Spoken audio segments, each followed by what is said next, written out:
Hi guys, welcome back to physics लड़की। सो आज की इस वीडियो में हम डिस्कस कर रहे हैं क्लास 12 फिजिक्स चैप्टर नंबर 6 यानी कि इलेक्ट्रोमैग्नेटिक इंडक्शन से one shot formula revision as well as MCQs. इससे पहले हम डिस्कस कर चुके हैं चैप्टर नंबर 1 से लेकर चैप्टर नंबर 5 तक one shot formula revision as well as MCQs. अगर आपने ये वीडियोस जो है वो नहीं देखी है तो उसकी लिंक आपको इसी वीडियो के नीचे डिस्क्रिप्शन बॉक्स में मिल जाएगी। इसके अलावा हम case study type questions as well as assertion and reason type questions भी प्रैक्टिस कर चुके हैं। अगर वो वीडियोस भी आपने नहीं देखी है तो उसकी लिंक आपको इस वीडियो के नीचे डिस्क्रिप्शन बॉक्स में मिल जाएगी। इसके अलावा आज जो भी हम डिस्कस करेंगे फॉर्मूले एज वेल एज जो क्वेश्चंस हम यहाँ पर प्रैक्टिस करने वाले हैं वो अगर आपको पीडीएफ फॉर्म में चाहिए तो उसके लिए आपको ज्वाइन करना होगा टेलीग्राम ग्रुप। टेलीग्राम ग्रुप की भी लिंक यहाँ पर आपको नीचे डिस्क्रिप्शन बॉक्स में मिल जाएगी। तो स्टार्ट करते हैं। सबसे पहले हम डिस्कस करेंगे इलेक्ट्रोमैग्नेटिक इंडक्शन यानी कि चैप्टर नंबर 6 से फॉर्मूलेज एंड देन उसके बाद हम प्रैक्टिस करेंगे हमारे एमसीक्यूज। तो फर्स्ट फॉर्मूला यहाँ पर है हमारा मैग्नेटिक फ्लक्स। मैग्नेटिक फ्लक्स को यहाँ पर हम डिनोट करते हैं फाई बी से। जो हमारा इलेक्ट्रिक फ्लक्स होता था उसको हम फाई ई से डिनोट करते थे या रिप्रेजेंट करते थे। यहाँ पर हमारा जो मैग्नेटिक फ्लक्स होता है उसको हम फाई बी से रिप्रेजेंट करते हैं। तो सबसे फर्स्ट फॉर्मूला हमारा मैग्नेटिक फ्लक्स जो कि क्या होता है, it is a dot product of magnetic field strength and area vector. और डॉट प्रोडक्ट को यहाँ पर अगर हम खोलेंगे तो हमें क्या मिलेगा, B A cos theta. Uniform magnetic field के लिए जो हमारा फ्लक्स का फॉर्मूला होता है वो होगा बी डॉट ए या फिर B A cos theta, where theta is the angle between magnetic field का डायरेक्शन एंड एरिया वेक्टर का डायरेक्शन। ओके, उसके बाद अगर हमारे पास मैग्नेटिक फील्ड कैसी हो, नॉन यूनिफॉर्म, तो नॉन यूनिफॉर्म मैग्नेटिक फील्ड के लिए हम जो फ्लक्स का फॉर्मूला यूज करते हैं वो हमारा ये वाला होता है, flux is equal to integration of B dot d A. D A हमारा क्या होता है, छोटा सा हमारा एलिमेंट्री सरफेस जिसको हम बोलते हैं ना, सरफेस एलिमेंट हमारा होता है डी ए एंड उस छोटे से एरिया एलिमेंट में जो हमारा मैग्नेटिक फील्ड होगा वो कैसा होता है, कांस्टेंट। ठीक है, सो हमारा फ्लक्स अगर हमें फाइंड करना है नॉन यूनिफॉर्म मैग्नेटिक फील्ड में तो हम कौन सा फॉर्मूला यहाँ पर यूज करते हैं, integration of B dot d A या फिर इसी को ही हम लिख सकते हैं B d A cos theta. इसके बाद अगर हम यूनिट की बात करें तो मैग्नेटिक फ्लक्स जो है हमारा उसकी यूनिट क्या होती है, अगर यहाँ से देखें तो मैग्नेटिक फील्ड की यूनिट हमारी होती है टेस्ला, एरिया की यूनिट हमारी क्या होती है, मीटर स्क्वायर। तो यहाँ पर हमारी मैग्नेटिक फ्लक्स की यूनिट क्या बन जाएगी, टेस्ला मीटर स्क्वायर, जिसको हम बोलते हैं वेबर। इसको रिप्रेजेंट करते हैं डब्ल्यू बी से, है ना, वेबर डब्ल्यू बी। इसके अलावा मैग्नेटिक फ्लक्स की सीजीएस यूनिट जो होती है वो हमारी होती है मैक्सवेल। ठीक है, ऐसा यूनिट हमारी होती है वेबर और जो सीजीएस यूनिट आती है हमारी उसको हम बोलते हैं मैक्सवेल। ठीक है, और अगर हमें बताना है 1 वेबर इज इक्वल टू कितने मैक्सवेल होते हैं तो याद रखना है आपको 1 weber is equal to 10 to the power maxwell होते हैं और मैक्सवेल को हम काय से डिनोट करते हैं, एम एक्स से। ठीक है, और 1 वेबर हमारा किसके बराबर होता है, 1 tesla metre square. Second formula है हमारा फैराडे सेकेंड लॉ। तो फैराडे के सेकेंड लॉ में हमने एक फॉर्मूला देखा था जो कि होता था induced EMF is equal to rate of change of magnetic flux, यानी कि हम लिखेंगे इंड्यूस्ड ईएमएफ जिसको हम ई से रिप्रेजेंट कर रहे हैं, it is equal to minus of d phi by d t. ठीक है, और अगर हम चेंज इन मैग्नेटिक फ्लक्स देखें तो कुछ इस तरीके से भी हमारा फॉर्मूला निकल के आता था जो कि होता था phi two minus phi one. ठीक है, ये फाई टू यहाँ पर हमारा क्या है, final magnetic flux, phi one यहाँ पर क्या है, it is initial magnetic flux और हमारा ये जो टाइम है जिसमें हमारा मैग्नेटिक फ्लक्स चेंज हुआ वो। तो इस तरीके से भी हम इंड्यूस्ड ईएमएफ यहाँ पर निकाल सकते हैं। अगर हम बात करें एक कॉइल की और वो कॉइल के पास कितने टर्न्स है, अगर n टर्न्स है और हमें उस कॉइल में इंड्यूस्ड ईएमएफ निकालना है तो उसका फॉर्मूला यहाँ पर क्या बन जाएगा, E is equal to minus n d phi by d t. N यहाँ पर क्या होता है, number of turns in that coil. ठीक है, इसके बाद थर्ड फॉर्मूला है यहाँ पर हमारा मोशनल ईएमएफ, है ना। मोशनल ईएमएफ के अगर हम देखें तो दो टाइप के हमने फॉर्मूले पढ़े हैं। पहला होता है अगर हमारा कॉइल को हम ट्रांसलेटरी मोशन करा रहे हैं या हम बोले लीनियर मोशन जब हम करा रहे हैं तब। ठीक है, और सेकेंड फॉर्मूला हमारा क्या है, जब हम मोशनल ईएमएफ निकालते हैं और कॉइल को हम कैसे मोशन में लेके आ रहे हैं, रोटेशनल मोशन, राइट। सो जब हमारा रॉड रोटेशनल मोशन करता है तब ये ईएमएफ का फॉर्मूला याद रखना है आपको, और जब आपका रॉड लीनियर या फिर आप बोलो ट्रांसलेटरी मोशन जब करता है तब आपका जो ईएमएफ निकल के आता है वो ये होता है। ठीक, अगर हम बात करें ट्रांसलेटरी मोशन की तो ईएमएफ क्या निकल के आता है, बी एल क्रॉस वी या फिर हम लिख सकते हैं B L V sine theta. B क्या है, मैग्नेटिक फील्ड, L यहाँ पर क्या होता है, length of the conductor, and B हमारा क्या होता है, वेलोसिटी ऑफ दैट कंडक्टर, ठीक है। एंड यहाँ से अगर हम EMF निकाल रहे हैं और किसका, और यहाँ से अगर हम EMF निकाल रहे हैं रोटेशनल मोशन के लिए, यानी कि हम हमारे कंडक्टर को रोटेशनल मोशन में लेके आए हैं और तब उसमें EMF जो इंड्यूस होता है उसके लिए हमारा फॉर्मूला निकल के आता था half B omega L square. Again half यहाँ पर B जो है मैग्नेटिक फील्ड, ओमेगा यहाँ पर क्या होता है कि एंगुलर स्पीड, जिस एंगुलर स्पीड से आप अपने कंडक्टर को घुमा रहे हो, ठीक है, तो ओमेगा यहाँ पर क्या होता है, एंगुलर स्पीड, ठीक। इसी फॉर्मूले को हम यहाँ से कुछ इस तरीके से भी लिख सकते हैं, क्योंकि ओमेगा हमारा क्या होता है 2 पाई फ्रीक्वेंसी न्यू, यानी कि 2 पाई न्यू हमारा क्या होता है, एंगुलर स्पीड। तो ओमेगा की जगह पर हम लिख सकते हैं 2 पाई न्यू, तो 2 से 2 कैंसिल, तो यहाँ से क्या बच जाएगा, pi nu B and L square. तो यहाँ से ये फॉर्मूला भी निकल के आता है इन टर्म्स ऑफ फ्रीक्वेंसी, ठीक है। तो मोस्टली हमारे जो न्यूमेरिकल्स होते हैं उसमें हमें फ्रीक्वेंसी ही गिवन होती है, इसलिए हमें ये फॉर्मूला याद रखना ही पड़ेगा। वैसे आप चाहो तो ये फॉर्मूला भी यहाँ से याद रख सकते हो, EMF is equal to B omega L square by 2। इसके अलावा इसी फॉर्मूले को अगर हमें टाइम पीरियड में गिवन हो तो कुछ इस तरीके से, क्योंकि हमारी फ्रीक्वेंसी क्या होती है, रेसिप्रोकल ऑफ टाइम पीरियड, तो यहाँ पर हम न्यू की जगह पर क्या लिख सकते हैं, 1/t।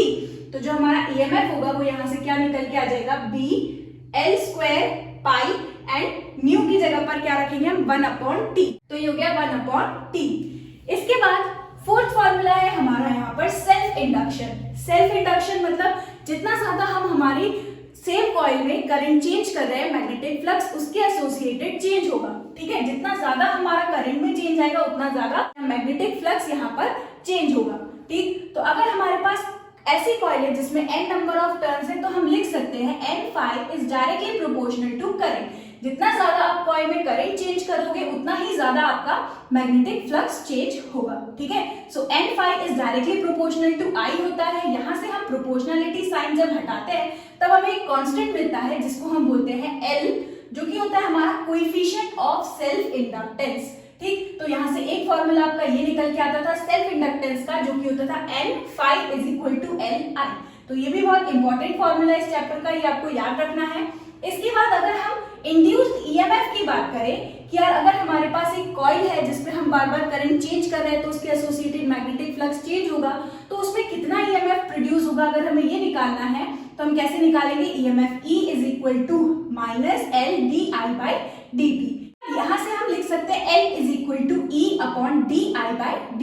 तो सेल्फ इंडक्टेंस का ये फॉर्मूला भी आप यहाँ से याद रख सकते हो, जो कि होता है L is equal to E आपका induced EMF upon rate of change of time, ठीक है। तो यहाँ से E/di/dt आपको याद रखना है। अगर हम देखें तो L इज इक्वल टू यहाँ पर यूनिट देखें तो EMF हमारा क्या होगा, वोल्ट, अपॉन यहाँ से अगर हम करंट देखें तो क्या होगा, एम्पियर, और अपॉन में सेकेंड, यानी कि सेकेंड जो है हमारा वो ऊपर रेसिप्रोकल होके ऊपर पहुंचेगा, तो हमारा वोल्ट सेकेंड पर एम्पियर जो है वो ऐसा यूनिट होती है किसकी, सेल्फ इंडक्टेंस की, जिसको हम बोलते हैं हेनरी। सो 1 हेनरी या हम बोले 1H is equal two volt second पर एम्पियर, ठीक है। तो ये हेनरी जो है ये किसकी यूनिट होती है, सेल्फ इंडक्टेंस की कोएफिशिएंट की। इसके बाद नेक्स्ट फॉर्मूला है हमारे पर self inductance of long solenoid. अगर हमारे पास एक लॉन्ग सोलेनॉइड गिवन है तो उसके लिए भी हमने सेल्फ इंडक्टेंस निकाला था, जो कि कितना होता है, L is equal to mu naught n square A by L। Mu naught यहाँ पर क्या होता है, permeability of free space, n यहाँ पर क्या होता है, number of turns given in solenoid, A यहाँ पर क्या होता है, area of that one circular coil of solenoid, L यहाँ पर क्या होता है, लेंथ ऑफ द सोलेनॉइड। तो ये फॉर्मूला आपको काम आ सकता है सेल्फ इंडक्टेंस निकालने के लिए अगर हमारे पास एक सोलेनॉइड दिया हुआ हो। इसके बाद हमारा सिक्स्थ फॉर्मूला जो कि है म्यूचुअल इंडक्टेंस। तो म्यूचुअल इंडक्टेंस के लिए हमारे पास दो कॉइल होनी चाहिए, एक कॉइल को हम बोलते हैं प्राइमरी कॉइल एंड दूसरे कॉइल को हम बोलते हैं सेकेंडरी कॉइल। जैसे जैसे हम प्राइमरी कॉइल में करंट चेंज करेंगे, मैग्नेटिक फ्लक्स जो कि हमारी सेकेंडरी कॉइल से एसोसिएटेड होगा चेंज होगा, है ना। अगर हम चेंज कर रहे हैं प्राइमरी कॉइल में हमारा करंट, तो जो सेकेंडरी कॉइल होगा उससे एसोसिएटेड मैग्नेटिक फ्लक्स चेंज होगा, तो सेकेंडरी कॉइल में भी क्या इंड्यूस हो जाएगा, EMF, एंड देन फाइनली हमारा जो करंट है वो इंड्यूस होगा हमारी सेकेंडरी कॉइल में। तो ये कॉन्सेप्ट आपको यहाँ से याद रखना है। तो जैसे जैसे हम हमारी फर्स्ट कॉइल यानी कि प्राइमरी कॉइल में हमारा करंट चेंज कर रहे हैं, वैसे वैसे हमें क्या होगा, जो हमारी सेकेंडरी कॉइल होगी उसमें फ्लक्स जो है वो हमें चेंज मिलेगा। यानी कि प्राइमरी कॉइल में हमें करंट को चेंज करना है तो सेकेंडरी कॉइल के एसोसिएटेड फ्लक्स चेंज होगा। यानी कि हम लिखेंगे N2 phi2 is equal to M_I1। यहाँ पर M हमारा क्या होता है, कोएफिशिएंट ऑफ म्यूचुअल इंडक्टेंस जिसको हम बोलते हैं, ठीक। और यहाँ से अगर हम देखें N2 phi2 हमारा क्या होता है, magnetic flux linked with the secondary coil. जो फ्लक्स है हमारा वो किससे एसोसिएटेड, यहाँ पर N2 और phi2 हमारा जो होता है it is magnetic flux of the secondary coil, ठीक है। उसके बाद यहाँ पर अगर हम I1 देखें तो I1 हमारा क्या होता है, करंट इन प्राइमरी कॉइल। जैसे जैसे हम करंट को चेंज करेंगे वैसे वैसे हमारा मैग्नेटिक फ्लक्स जो है वो चेंज होता है, ठीक। सो यहाँ से अगर हम देखें इंड्यूस्ड ईएमएफ का फॉर्मूला, सो फिर से हमारा E2 हमारा क्या होगा, जो सेकेंडरी कॉइल में ईएमएफ प्रोड्यूस हो रहा है या हम बोले इंड्यूस हो रहा है, it is equal to -M di/dt। यहाँ पर di1/dt क्यों, क्योंकि हम करंट चेंज कर रहे हैं हमारी फर्स्ट कॉइल में यानी कि प्राइमरी कॉइल में, और जो ईएमएफ है वो कौन सी कॉइल में इंड्यूस हो रहा है, सेकेंडरी कॉइल में, इसलिए लिखा है E2, ठीक है। तो ये फॉर्मूला भी यहाँ से आपको याद रखना है।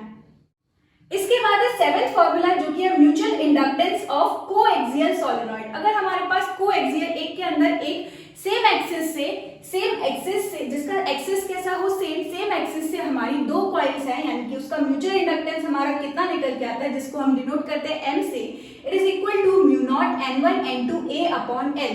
यहाँ पर हमारा फॉर्मूला क्या आया था, म्यू नॉट N² A/L।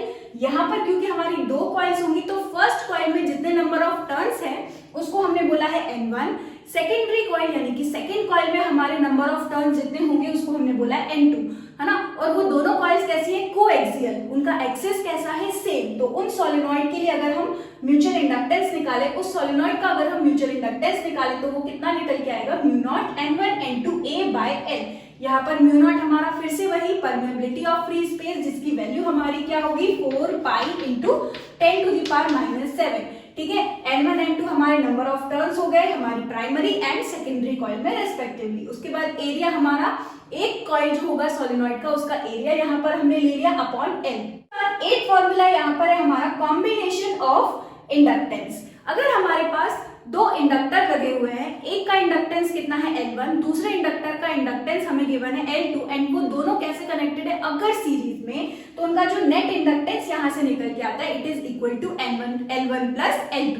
जिस तरीके से हमारे दो रेजिस्टर को हम कनेक्ट करते थे और उनका कॉम्बिनेशन का, उस कॉम्बिनेशन का हम इक्विवेलेंट रेजिस्टेंस निकालते थे, सेम वैसे ही यहाँ पर हम क्या कर रहे हैं, इक्विवेलेंट इंडक्टेंस निकाल रहे हैं। फर्स्ट वाले का इंडक्टेंस हमारा कितना है L1, दूसरे वाले इंडक्टर का इंडक्टेंस हमारा कितना है L2, और क्योंकि ये दोनों सीरीज में कनेक्टेड है तो हम इनको डायरेक्टली क्या करेंगे, ऐड कर देंगे। यानी कि हमारा फॉर्मूला जो होगा सीरीज के लिए अगर हमें इक्विवेलेंट इंडक्टेंस निकालना है, so it will be equal to L1 plus L2। इसके बाद नेक्स्ट अगर हम बात करें पैरेलल की, तो जिस तरीके से हमारा रेजिस्टेंस जो है पैरेलल में कनेक्ट होते थे उसके लिए फॉर्मूला क्या होता था, 1/R is equal to 1/R1 plus 1/R2 plus 1/R3। Same उसी तरीके से अगर हमारे इंडक्टर्स जो है वो पैरेलल में कनेक्ट है तो उसका फॉर्मूला क्या हो जाएगा, 1/L is equal to 1/L1 plus 1/L2 plus 1/L3 and so on. इसके बाद है हमारा 9th फॉर्मूला जो कि है magnetic energy stored in inductor. एक इंडक्टर अपने अंदर मैग्नेटिक एनर्जी स्टोर करता है तो उसका फॉर्मूला हमारा क्या निकल के आता था, हाफ Li²। L हमारा क्या है, उसका इंडक्टेंस, एंड I क्या है, वो करंट जो कि कॉइल वो कैरी कर रहा होगा, ठीक। तो यहाँ से ये फॉर्मूला भी इंपॉर्टेंट है, इसको याद रखना पड़ेगा। एनर्जी हमारी जो मैग्नेटिक एनर्जी होगी इंडक्टर के पास स्टोर्ड वो कितनी होती है, हाफ Li²।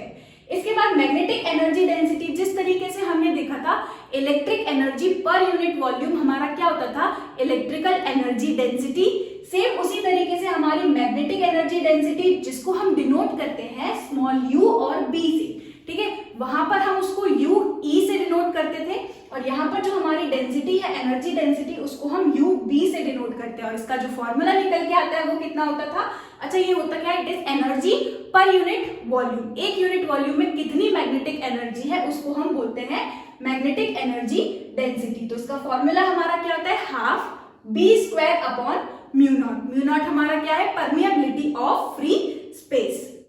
इसके बाद 11th फॉर्मूला है हमारा यहाँ पर इंड्यूस्ड ईएमएफ, यानी कि E is equal to NBA omega sine omega t। अगर हमारे पास एक कि मैग्नेटिक फील्ड में रखी हुई है और हम उस कॉइल को क्या कर रहे हैं, रोटेट कर रहे हैं with the angular velocity omega, तब वहां पर जो ईएमएफ इंड्यूस होता है उसका फॉर्मूला हमारा कितना आता है, NBA omega sine omega t. तो वहां पर जो इंड्यूस ईएमएफ होता है हमारा वो कैसा होगा, इंस्टेंटेनियस होगा। इसलिए हमारा जो फॉर्मूला निकल के आता है वो होता है इंस्टेंटेनियस ईएमएफ, जिसको हम बोलते हैं E is equal to N। N यहाँ पर क्या होता है, number of turns in that coil. B क्या होता है, मैग्नेटिक फील्ड जिसमें हम उसको रोटेट कर रहे हैं। A area of that coil, omega जिस एंगुलर स्पीड से हम उसको रोटेट कर रहे हैं, एंड साइन ओमेगा टी। इसके बाद अगर हम यहाँ से NBA ओमेगा देखें तो ये जो हमारी वैल्यू होती है, इस वैल्यू को हम बोलते हैं पीक वैल्यू यानी कि मैक्सिमम वैल्यू, और इसको डिनोट करते हैं ई नॉट से। सो हमारा ये फॉर्मूला निकल के आएगा instantaneous EMF E is equal to E naught sine omega t. इसके बाद अगर हम देखें 12th हमारा लास्ट फॉर्मूला इंड्यूस्ड करंट। तो जिस तरीके से हम रोटेट कर रहे हैं कॉइल को, वहां पर ईएमएफ इंड्यूस होगा, क्या ऑब्वियसली हमारा करंट भी वहां पर इंड्यूस होगा। तो करंट हमारा कितना होता है, V अपॉन R। तो पोटेंशियल यहाँ पर हमारा क्या होता है, E is equal to NBA omega sine omega t. तो यहाँ से बस हम E की वैल्यू पुट करेंगे तो कितना आएगा, NBA omega sine omega T upon R। तो यहाँ से हमारा NBA ओमेगा अपॉन R क्या होता है, पीक वैल्यू ऑफ करंट, जिसको हम डिनोट करते हैं या रिप्रेजेंट करते हैं I नॉट से। सो यहाँ से हमारा एक और इक्वेशन निकल आएगा जो कि होगा I is equal to naught sine omega t. I हमारा क्या होता है, instantaneous current, and I naught हमारा क्या होता है, पीक वैल्यू ऑफ करंट। तो यहाँ पर खत्म होते हैं हमारे इस चैप्टर के फॉर्मूले। ऑलमोस्ट हमने इस चैप्टर से इंपॉर्टेंट फॉर्मूले जितने भी थे वो डिस्कस कर लिए हैं। इसके बाद हम डिस्कस करते हैं हमारे एमसीक्यू। क्वेश्चन नंबर फर्स्ट है, the magnetic flux linked with a coil in Webers is given by the equation phi is equal to 8t square minus 3t plus 5। ठीक है, सो यहाँ पर इस क्वेश्चन में हमको क्या दिया हुआ है, मैग्नेटिक फ्लक्स जो कि कैसा है, टाइम के साथ वेरी कर रहा है, यानी कि हमें एक इक्वेशन दे दी 8t square minus 3t plus 5। आगे क्या बोल रहे हैं, then the magnitude of induced EMF at 4 second will be. तो अगर हमारा टाइम जो है वो हमें कितना दिया हुआ है, 4 सेकेंड, तो जब हमारा टाइम 4 सेकेंड होगा तब जो ईएमएफ यहाँ पर इंड्यूस हुआ होगा वो कितना है। तो यार हमने पढ़ा हुआ है अभी ही फॉर्मूले में, EMF induced is equal to, और क्योंकि यहाँ पर मैग्नीट्यूड पूछा है, मैग्नीट्यूड ऑफ ईएमएफ पूछा है, यानी किया जाएगा डी फाई बाय dt। ठीक है, और नेगेटिव साइन वहां पर क्या शो करता है, डायरेक्शन, और डायरेक्शन यहाँ पूछा ही नहीं है, सिंपली यहाँ पर मैग्नीट्यूड पूछा है तो हम लिखेंगे डी फाई बाय dt, है ना। तो यहाँ पर कुछ नहीं करना, बस हमें डिफरेंशिएट करना है किसको, फाई को विथ रिस्पेक्ट टू टाइम। तो हम लिखेंगे d by dt 8t square minus 3t plus 5। Done. अब बस सिंपली इसको डिफरेंशिएट करेंगे तो 8 क्योंकि कांस्टेंट है इसलिए आया 8, t की पावर 2 का डिफरेंशिएशन करेंगे हम तो कितना होगा 2 इंटू टी, यानी आ जाएगा 2 इंटू टी, फिर क्या है देखो माइनस 3, और t का डिफरेंशिएशन कितना होगा 1, प्लस यहाँ पर 5, और कांस्टेंट का डिफरेंशिएशन हमारा क्या होता है 0, यानी कि यहाँ से हमारा बोले ईएमएफ है वो कितना आ जाएगा 8 इंटू 2 यानी कि 16t माइनस 3। अब हमारा टाइम कितना दिया हुआ है 4 सेकेंड, तो यहाँ पर t की जगह पर रखेंगे 4, तो ये हमें मिलेगा 16 इंटू 4 माइनस 3, यानी कि 16 4 जा 64 माइनस 3, 64 माइनस 3 हमारा कितना आ जाएगा 61। सो मैग्नीट्यूड ऑफ ईएमएफ हमारा कितना है 61 वोल्ट। सो करेक्ट आंसर हमारा यहाँ पर कितना है, ऑप्शन नंबर बी 61 वोल्ट। ठीक है, इसके बाद देखते हैं second question. In electromagnetic induction the induced charge in a coil is independent of. Second question यहाँ पर क्या है, इंड्यूस्ड चार्ज जो है हमारा कॉइल में वो इंडिपेंडेंट होता है किसके, फ्लक्स चेंज के, time taken to change flux, C resistance, या डी नन ऑफ दीज। तो यहाँ पर अगर हम देखें तो इंड्यूस्ड चार्ज का रिलेशन अगर हम निकालें सेकेंड क्वेश्चन में, अगर हम ईएमएफ देखें तो ईएमएफ हमारा क्या होता है d phi by dt, right, और हमारा करंट देखें तो current is equal to E by R होता है। यहां से अगर हम ई की वैल्यू डालें so current will be equal to d phi by dt and यहाँ पर आर। ठीक है, 1 upon R, d phi by dt हमारा क्या हो जाएगा इंड्यूस्ड करंट। अब क्योंकि यहाँ चार्ज पूछा है तो यार ऑलरेडी हमें पता है I इज इक्वल टू क्या होता है डी क्यू बाय dt। सो यहाँ पर अगर हम I की जगह पर dq by dt रखें, सो इस तरफ आएगा 1/r d∅/dt। ठीक है, सो यहाँ से जो हमारा रिलेशन एट लास्ट बचेगा, it will be dq is equal to 1/r and d∅। तो यहाँ पर हम देख सकते हैं कि जो हमारा इंड्यूस्ड चार्ज होता है वो टाइम पे डिपेंड नहीं करता है ना, time taken to change the flux पे डिपेंड नहीं करता। किस किस पे डिपेंड करता है? चेंज इन फ्लक्स पे डिपेंड करता है और साथ साथ रेजिस्टेंस पे डिपेंड करता है। यानी कि हमारा जो फ्लक्स है वो, यानी कि हमारा जो इंड्यूस्ड चार्ज है फ्लक्स पे भी डिपेंड करता है एंड सी रेजिस्टेंस पे भी डिपेंड करता है, लेकिन इंडिपेंडेंट किसके होता है? Time taken to change the flux. यानी कि करेक्ट आंसर सेकंड का होगा हमारा ए। सो सेकंड का करेक्ट आंसर यहां पर है option number first, that is A. इसके बाद देखते हैं हम third question. A square loop of wire side length 10 cm is placed at an angle of 45 degree with a magnetic field that changes uniformly from 0.1 Tesla to 0 in 0.7 second। यहाँ पर एक wire दी हुई है, स्क्वायर लूप हमें दिया हुआ है और उसका जो साइड है इट इज गिवन 10 सेंटीमीटर। सो यहाँ पर हम देख लेते हैं हमारी क्या क्या चीजें यहाँ गिवन है। सो थर्ड क्वेश्चन में हमें लेंथ यहाँ हम बोले साइड हमें दी हुई है स्क्वायर लूप की, इट इज 10 सेंटीमीटर, या फिर हम इसको लिख सकते हैं 0.1 मीटर, राइट। एंड यहाँ पर और क्या दिया हुआ है? एंगल थीटा हमें दिया हुआ है 45 डिग्री। ये एंगल किसके बीच का यहाँ पर दिया हुआ है? It is placed in an angle of 45 degree with magnetic field that changes uniformly. यहाँ पर ये जो एंगल है ये किसके बीच का एंगल दिया हुआ है? Area vector and magnetic field. ठीक है, यानी कि बी और ए के बीच का एंगल हमारा कितना दिया हुआ है? 45 डिग्री। और यहाँ पर हमारा क्या है? देखो मैग्नेटिक फील्ड जो है, इनिशियल मैग्नेटिक फील्ड अगर हम देखें it is 0.1 Tesla and final magnetic field यहाँ पर हमें गिवन है इट इज 0, और जो हमारा टाइम है हमें गिवन है it is 0.7 second. Now the induced current in the loop is if its resistance is 1 ओम। तो सबसे पहले अब यहाँ पर अगर हमें करंट निकालना है तो हमें इंड्यूस्ड ईएमएफ पता होना चाहिए, राइट। और इंड्यूस्ड ईएमएफ पता करने के लिए हमें ये पता होना चाहिए कि हमारा जो मैग्नेटिक फ्लक्स है वो कितना चेंज हुआ। मैग्नेटिक फील्ड हमारे पास गिवन है, एंगल गिवन है, एरिया हमारे पास गिवन है, यानी कि हम यहाँ से फ्लक्स जो है वो निकाल सकते हैं। अगर हम इनिशियल फ्लक्स निकालें तो हमारा फ्लक्स का फॉर्मूला क्या होता है? B A cos theta, right. और इनिशियल मैग्नेटिक फील्ड हमारी कितनी है? 0.1, और हमारा स्क्वायर गिवन है, यानी कि एरिया जो होता है स्क्वायर का वो कितना है? साइड इंटू साइड, यानी कि हम लिखेंगे 0.1 into 0.1 again, okay. And angle हमारा यहाँ पर कितना दिया हुआ है? cos 45, और cos 45 कितना होता है? 1/√2, 1/√2। तो यहाँ से ये हमारा निकल जाएगा मैग्नेटिक फ्लक्स, जो कि होगा 10⁻³ इंटू 1/√2 हमारा कितना होता है? 0.70, राइट। तो इसको हम लिख सकते हैं 0.7, ओके। सो हमारा इनिशियल फ्लक्स यहाँ से कितना आ गया? 10⁻³ इंटू 0.7 वेबर। अगर हम फाइनल फ्लक्स यहाँ से निकाले, सो फाइनल फ्लक्स हमारा, क्योंकि मैग्नेटिक फील्ड फाइनल क्या है? 0, तो हमारा मैग्नेटिक फ्लक्स जो होगा फाइनल वो भी क्या हो जाएगा? 0। अब सिंपल ईएमएफ निकालते हैं, तो ईएमएफ हमारा क्या होता है? d∅/dt, या फिर change in flux upon in time, in given time. So यहाँ से हमारा फ्लक्स जो होगा, चेंज इन फ्लक्स हमारा क्या होगा? यही वाला होगा। क्यों? क्योंकि फाइनल फ्लक्स हमारा कितना गिवन है? 0। सो हम फिर से लिखेंगे 0.7 इंटू 10⁻³ एंड अगेन आप देख सकते हो टाइम भी हमारा कितना गिवन है? 0.7। तो ये 0.7 से ये 0.7 कैंसिल, यानी कि ईएमएफ हमारा कितना आ गया? इसको हम लिख सकते हैं 1 मिली वोल्ट, ओके। अब क्योंकि करंट निकालना है तो करंट इज इक्वल टू क्या होता है? E/R। सो हम लिखेंगे 1 मिली अपॉन, अच्छा रेजिस्टेंस अगेन यहाँ पर 1 गिवन है, तो हमारा करंट भी कितना आ जाएगा? 1 मिली। करंट का यूनिट एम्पियर। सो देखते हैं कौन सा ऑप्शन यहाँ पर करेक्ट है।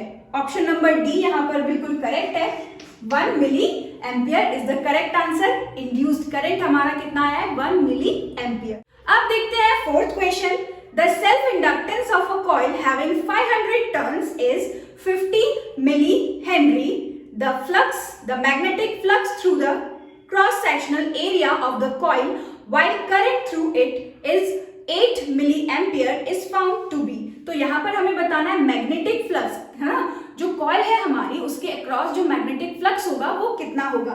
तो यार क्योंकि यहाँ पर हमारे पास सारी वैल्यूज गिवन है, आप देख सकते हो सेल्फ इंडक्टेंस हमें गिवन है, it is 50 milli henry and और क्या गिवन है, नंबर ऑफ टर्न्स हमें गिवन है, it is 500 turns and current हमारा I इज इक्वल टू कितना दिया हुआ है, 8 मिली एम्पियर। तो यार अभी जब हमने फॉर्मूले रिवाइज किए थे तो वहां पर हमने देखा था इंडक्टेंस और करंट का एक रिलेशन जो कि होता था N phi is equal to L I। अब क्योंकि यहाँ पर क्या निकालना है, magnetic flux through the cross sectional area of a wire, मतलब एक जो लूप हमारा बन रहा होगा उसके अक्रॉस निकालना है। तो यहाँ पर हमारा यानी कि जो फ्लक्स है हमारा वो कितना आ जाएगा, again L I।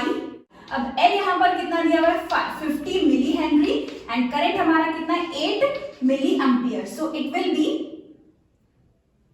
8 5 are 40 and 10 to the power minus 6। सो इसको हम लिख सकते हैं approximately 4 into 10 to the power minus 4 and हमारी जो फ्लक्स की यूनिट होती है इट इज वेबर। सो देखते हैं कौन सा ऑप्शन यहाँ पर करेक्ट है। अगेन हमारा करेक्ट आंसर यहाँ पर है फर्स्ट जो कि है 4 into 10 to the power minus 4 weber.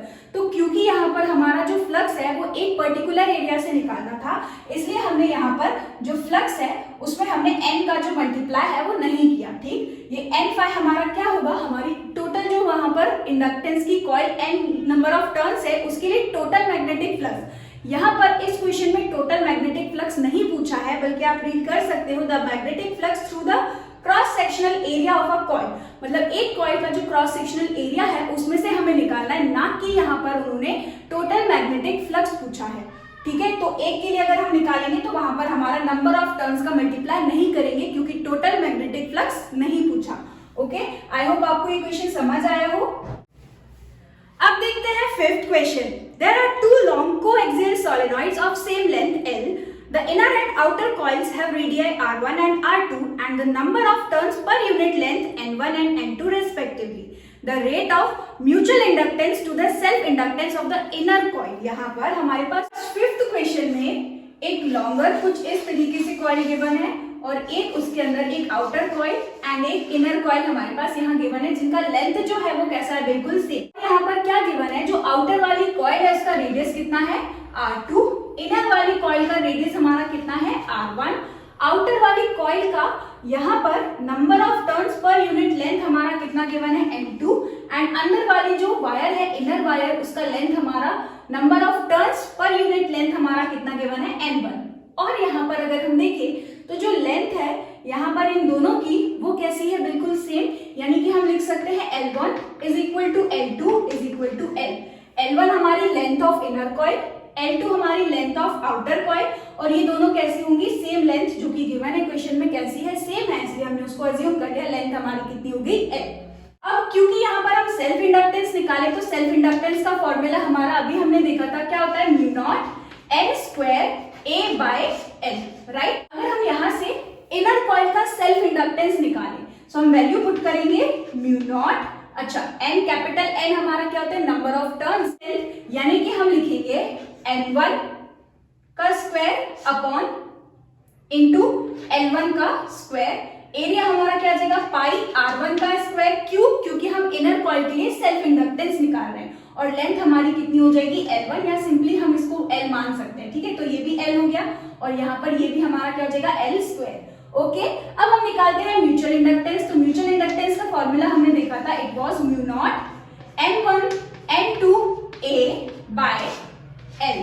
Okay, length फिर से यहाँ पर कैसी है, सेम। सो यहाँ पर हम लिखेंगे म्यू नॉट N1 यानी कि number of turns in first coil हमारा क्या हो जाएगा, स्मॉल n यानी कि number of turns per unit length in first coil या इनर कॉइल, L1 यानी कि L, n number of turns हमारा एक्चुअली में फॉर्मूला क्या होता है, small n is equal to capital N by N, number of turns per unit length. ठीक, तो यहाँ पर कैपिटल N की जगह पर हम क्या लिख सकते हैं, फर्स्ट वाले का number of turns per unit length N1 and L, क्योंकि लेंथ यहाँ पर कैसी है, सेम। सेकंड के लिए लिखेंगे तो हम लिखेंगे L2 इंटू L। यहाँ पर एरिया भी हमारा किसका ले रहा है, हमें इनर कॉइल का, यानी कि हम लिखेंगे पाई R1 का स्क्वायर। ठीक है, अपॉन में यहाँ पर अगेन लेंथ कैसी है, सेम, तो इसलिए हमने लिख लिया L। अब बस हमें यहाँ पर क्या करना है, म्यूचुअल इंडक्टेंस का सेल्फ इंडक्टेंस से रेशियो निकालना है। सो हम यहाँ पर लिखेंगे देखो ये L से एक L ये कैंसिल, एक L से ये L कैंसिल, तो हम इसको लिख सकते हैं m/l का रेशियो, क्योंकि क्वेश्चन में पूछा है। सो हम क्या कर सकते हैं, हम लिखेंगे mu naught n1 n2 L पाई r1 का स्क्वायर अपॉन सेल्फ इंडक्टेंस कितना आया था, म्यू नॉट n1 का square and L pi r1 का स्क्वायर। सो r1 का square pi cancel, L cancel and यहाँ से एक n1 से एक n1 cancel, mu naught cancel, तो रेशियो हमारा कितना आ रहा है n2 अपॉन n1। ओके, सो देखते हैं करेक्ट ऑप्शन यहाँ पर कौन सा है, it is option number again हमारा डी। ठीक है, so correct answer fifth question के लिए हमारा कितना है, डी n2 अपॉन n1। तो अब देखते हैं sixth question. A circular coil of mean radius 7 cm having 4000 turns is rotated at a rate of 1800 revolution per minute in the Earth's magnetic field B is equal to 0.5 Gauss. The peak value of EMF induced in the coil will be। तो यार यहाँ पर हमें peak EMF जो है वो निकालना है। तो पीक EMF का हमारा फॉर्मूला क्या होता है, NBA ओमेगा, राइट। अगर हम कॉइल को रोटेट कर रहे हैं, सबसे पहले अगर हम यहाँ देखिए हमें क्या क्या गिवन है, रेडियस जो है वो हमें कितना दिया हुआ है 7 सेंटीमीटर, या फिर इसको हम लिख सकते हैं 0.07 मीटर। इसके बाद नंबर ऑफ टर्न्स यानी कि हमारा n कैपिटल N कितना दिया हुआ है 4000। ओके, और यहाँ पर 1800 रेवोल्यूशन पर मिनट यानी कि फ्रीक्वेंसी अगर हम देखें तो कितनी हो गई 1800 रेवोल्यूशन पर मिनट है ना, और मिनट को अगर हम सेकंड में चेंज करेंगे तो हम लिखेंगे 60 सेकंड। सो हमारी फ्रीक्वेंसी कितनी दी हुई है 1800 रेवोल्यूशन अपॉन 60 सेकंड। उसके बाद यहाँ पर जो मैग्नेटिक फील्ड है इट इज गिवन 0.5 गॉस, और अगर हमें इसको टेस्ला में चेंज करना है so we can write it at 0.5 into 1 gauss हमारा 10 to the power -4 टेस्ला होता है, सो हम लिखेंगे 10 to the power -4 tesla. And peak value निकालना है, so EMF E is equal to हमारा क्या होता है NBA ओमेगा। ओके, एन हमारा कितना है 4000 इंटू बी हमारा कितना दिया है 0.5 into 10 to the power -4। Area हमारा क्या दिया हुआ है, क्योंकि सर्कुलर कॉइल है तो ये हो जाएगा पाई, आर रेडियस हमारा कितना है 0.07 का होल स्क्वायर, एंड और क्या गिवन है यहाँ पर हमारा ओमेगा। तो यार ओमेगा हमारा क्या होता है 2 पाई एफ। ठीक है, ओमेगा हमारा क्या होता है 2 पाई एफ, और क्योंकि फ्रीक्वेंसी हमारी कितनी है 1800 अपॉन 60, सो यहाँ पर हमें बस पुट करना है। सो एंगुलर वेलोसिटी हमारी क्या हो जाएगी 2 पाई एंड फ्रीक्वेंसी एफ हमारा कितना है 1800 अपॉन में यहाँ पर 60 सेकेंड।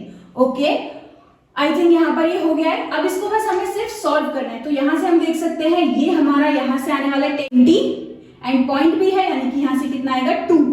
ठीक है, और यहाँ से अगर हम देखें 10 की पावर -4 एंड ये प्लस 10 की power 3, so it will B 10 की पावर -1।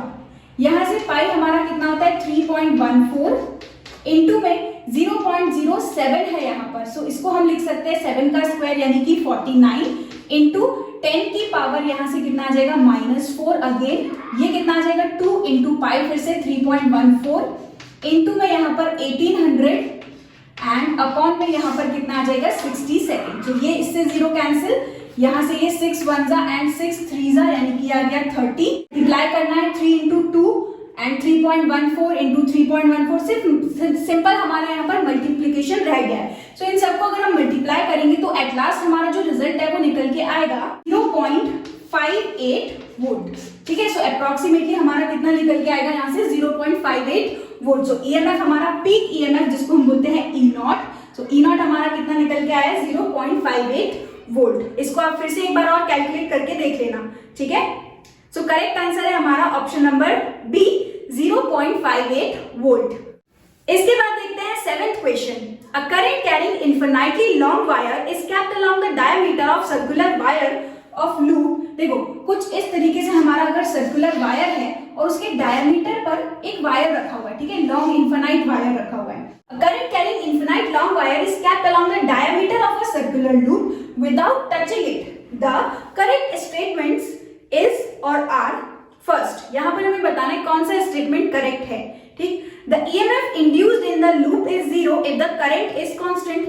अगर हमारी इस वाली वायर में जो करंट है आई वो अगर कांस्टेंट है ना, कांस्टेंट है तो ऑब्वियसली ये यहाँ पर जो हमारी सर्कुलर कॉइल रखी हुई है इसके अक्रॉस, वहां पर ईएमएफ हमारा कैसा होगा, 0 होगा। यानी कि फर्स्ट स्टेटमेंट यहाँ पर कैसा है, बिल्कुल करेक्ट। क्यों? क्योंकि जब करंट ही चेंज नहीं होगा तो कोई ईएमएफ भी यहाँ पर इंड्यूस नहीं हो सकता। फर्स्ट स्टेटमेंट कैसा है, बिल्कुल करेक्ट। सेकेंड रीड करते हैं, the EMF induced in the loop is finite, यानी कि ईएमएफ की कोई ना कोई वैल्यू होगी if the current is constant. अरे फिर से वही बात, अगर हमारा करंट कांस्टेंट हुआ तो ईएमएफ तो 0 होना चाहिए, फाइनाइट या फिर कोई ना कोई ईएमएफ की वैल्यू कैसे हो सकती है जब हमारा करंट कैसा है, कांस्टेंट।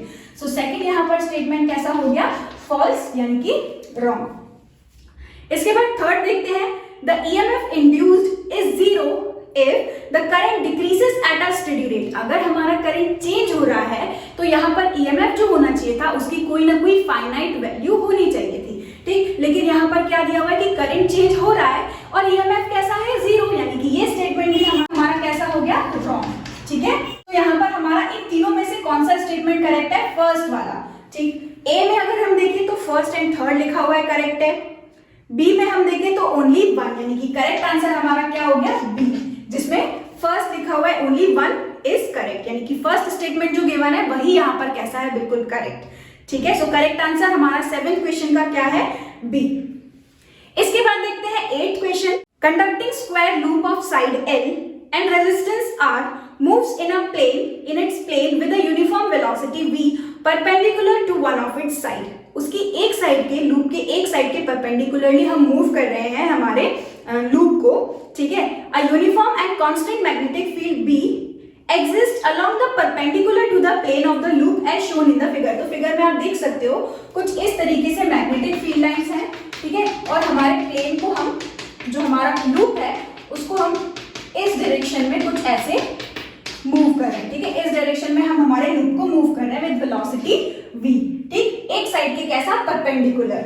आगे यहाँ पर क्या बोल रहे हैं, the current induced in the loop is, या जैसे कि हमको डायग्राम में दिया हुआ है और यहाँ क्वेश्चन में भी लिखा हुआ है, uniform and constant magnetic field exist along the perpendicular. यहाँ पर मैग्नेटिक फील्ड जैसे जैसे हमारा प्लेन बाहर की तरफ निकलता जाएगा, है ना, यहाँ पर पूरे में मैग्नेटिक फील्ड है, यानी कि एरिया भी कैसा हो गया, कांस्टेंट, और मैग्नेटिक फील्ड भी कैसी हो गई, कांस्टेंट, यानी कि यहाँ पर जो फ्लक्स होगा वो भी कैसा हो गया, कांस्टेंट। और अगर फ्लक्स कांस्टेंट हो गया तो यहाँ पर जो ईएमएफ है वो इंड्यूस होगा ही नहीं, और अगर ईएमएफ इंड्यूस नहीं होगा तो हमारी कॉइल में करंट भी इंड्यूस नहीं होगा, ठीक है। क्यों? क्योंकि फ्लक्स हमारा कैसा है, कांस्टेंट। ईएमएफ हमारा क्या होता है, d∅dt। अरे जब हमारा फ्लक्स ही चेंज नहीं हो रहा तो ईएमएफ कैसे इंड्यूस हो सकता है, ठीक। तो हमारा ईएमएफ भी यहाँ पर इंड्यूस नहीं होगा, और अगर ईएमएफ इंड्यूस नहीं हो रहा है यानी कि करंट भी यहाँ पर इंड्यूस नहीं होगा, ठीक। सो यहाँ पर हमारा इंड्यूस्ड करंट हम क्या लिखेंगे, 0।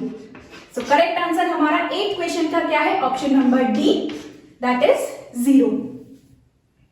इसके बाद देखते हैं 9th question, a current of 1 ampere through a coil of inductance. यहाँ पर हमारा करंट जो है वो कितना दिया हुआ है, 1 एम्पियर, एंड इंडक्टेंस हमारा कितना दिया हुआ है, 200 मिली हेनरी।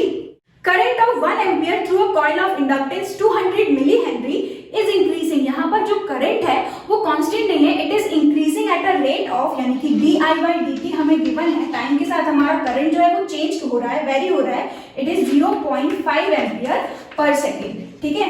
और हमें यहाँ पर क्या निकालना है, एनर्जी स्टोर्ड इन इंडक्टर पर सेकेंड। यहाँ पर एनर्जी नहीं निकालना है बल्कि एनर्जी जो चेंज हो रही है टाइम के रिस्पेक्ट में हमें वो निकालना है, ठीक है। यानी कि एनर्जी स्टोर्ड पर सेकेंड हमें निकालना है। अगर हम एनर्जी स्टोर्ड इन इंडक्टर का फॉर्मूला देखें तो अभी हमने देखा था, इट वाज ½ Li², ठीक है। लेकिन यहाँ पर हमसे एनर्जी तो पूछी नहीं है, हमसे क्या पूछा है, चेंज इन एनर्जी। यानी कि अगर हम दोनों तरफ क्या करें, डिफरेंशिएट करें, तो इस तरफ अगर डिफरेंशिएट करेंगे तो हमें मिलेगा du/dt, जो कि हमसे यहाँ पर पूछा है, ठीक है।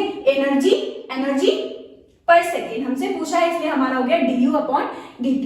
इधर देखिए तो यहाँ पर हमें डिफरेंशिएट करना होगा टाइम के रिस्पेक्ट में ½ Li² को, ठीक। सो यहाँ से हमारा क्या हो जाएगा, देखो हाफ कांस्टेंट है इसलिए बाहर, L हमारा कांस्टेंट इसलिए बाहर, और अगर हम करंट को टाइम के रिस्पेक्ट में यहाँ पर डिफरेंशिएट करेंगे तो पावर कितना है, 2, पावर हमारा बाहर आ जाता है इसलिए लिखा 2, है ना। और करंट हमारा I एंड हमारा यहाँ पर क्या बचेगा, di/dt, ठीक है। यानी कि यहाँ पर हमने इसका पार्शियल डिफरेंशिएशन किया, तो यहाँ से देखो ये 2 से ये 2 cancel, change in energy with respect to time हमसे पूछा है, यानी कि एनर्जी स्टोर्ड पर सेकेंड हमसे पूछा है। उसके बाद n यहाँ पर हमारा कितना गिवन है, इट इज 200 मिली, यानी 200 इंटू 10 टू द पावर -3। करंट यहाँ पर हमारा I की वैल्यू कितना गिवन है, 1 ampere, and change in current with respect to time हमारा कितना है, 0.5। अब बस हमें इसको सॉल्व करना है, तो यहाँ से हमारा क्या आएगा, देखो 5 2 10 एंड ये वाला एक 0 इंटू 10 की पावर -3, यानी इट विल बी 0.1। ठीक, सो 0.1 and energy per unit time यानी कि जूल पर सेकेंड। सो हमारा करेक्ट आंसर देखते हैं कौन सा है इस बार, 0.1 joule per second. Option number C यहाँ पर कैसा है, बिल्कुल करेक्ट। इसके बाद हम देखते हैं आज का हमारा लास्ट क्वेश्चन, जो कि है 2 coils of self inductances 2 millihenry and 8 millihenry are placed so close together that the effective flux in one coil is completely linked with the other।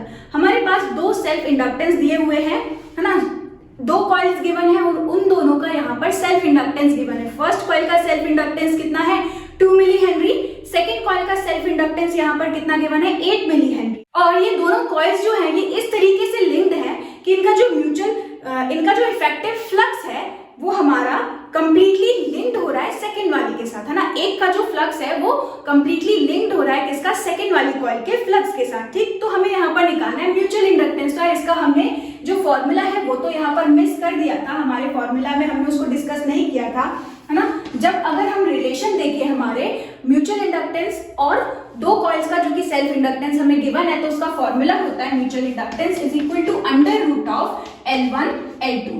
M क्या होता है, mutual inductance between the two coils, under root L यहाँ पर क्या है, L1 first coil का self inductance, L2 यहाँ पर क्या होता है, सेकेंड कॉइल का सेल्फ इंडक्टेंस। ठीक है, तो यहाँ से अगर हम निकालें L1 ऑलरेडी हमें पता है कितना गिवन है, 2 मिली हेनरी, यानी कि 2 into 10 to the power -3, and L2 यहाँ पर कितना गिवन है, 8 मिली, यानी कि 8 इंटू 10 टू द पावर -3।